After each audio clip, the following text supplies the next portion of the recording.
conveniently lost my timesheets for my community service work, which forced me to work there for 14 months. By the time I finished, I had a bit over 900 hours in community service. When I came out, my parents told me they had asked my uncle to keep me there longer so that I would be forced to learn to take responsibility for my actions. They also justified this, saying that they were doing it for my own good and to save me from my friends. However, I finished my hours unrepentant and furious with them for essentially doubling my sentence. When I finished, I was in great shape and did well in school, as I lost my friends and had no interest in acquiring new ones after seeing how fickle they were. Focusing on academics was an outlet that was not forced on me by others, and I enjoyed it. Then I found out who had actually crashed the car. I told the police and my parents and tried to get my sentence repealed. I tried to have a retrial but failed because my sentence was already served. On top of that, the guy who actually did the deed was sentenced to only 100 hours of community service. At his trial, it came out that several people had known it was him, including my parents, who made him pay for the damages almost a year ago. They had put the money in a bank account, which they told me I would get once I had finished my education. They also told me they added what would now be equal to $8,000 to the savings account for the hours I had put in with the THW, which was a generous wage for a teenager. Still, I was furious with them because I still had to wait until I was 20 to get a driver's license.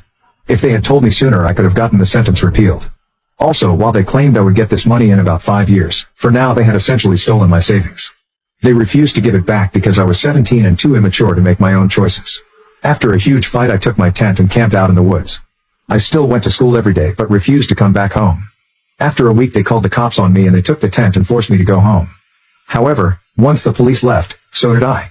I slept wherever I could, which was mostly barns and in the woods if the weather was good, since I now had no tent. On occasion, the police found me. My parents called them every day for help. If caught, I would be forced to go home. They'd lock me in a room, but I simply waited for school and disappeared after school was out. When I finally turned 18, the police could not force me to go home. I only had half a year left of school, so I continued like this. I had no friends because I smelled funny and no interest in getting any friends because I was hurt. I was not going to let anybody close to hurt me again. Despite it all, I managed to finish school with good grades. After school, I used the mandatory military service to disappear. I volunteered for service abroad, which meant Eastern Europe at the time. After 2 years, I was done and had a nice nest egg.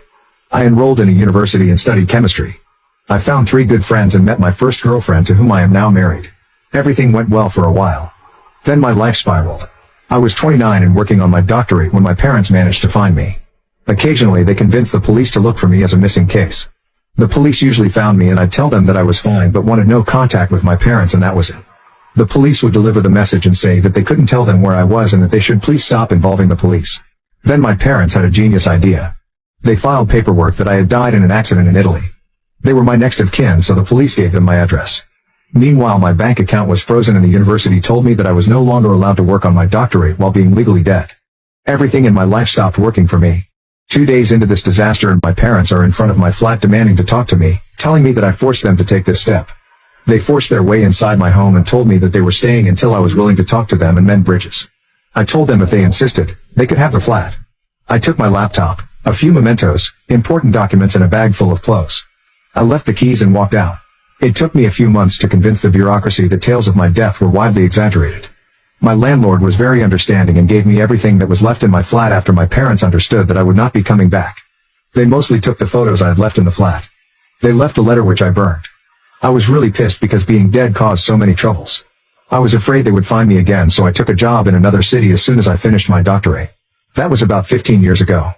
They have found me again. This time they sent a relative who told me that they were sorry. That they did mean for me to flip out and abandon my house when they found me back then. They were sorry for letting their emotions get the better of them. They would respect it if I still wanted no contact, but they would love to have my wife and I for dinner. Honestly, I am not sure what to do.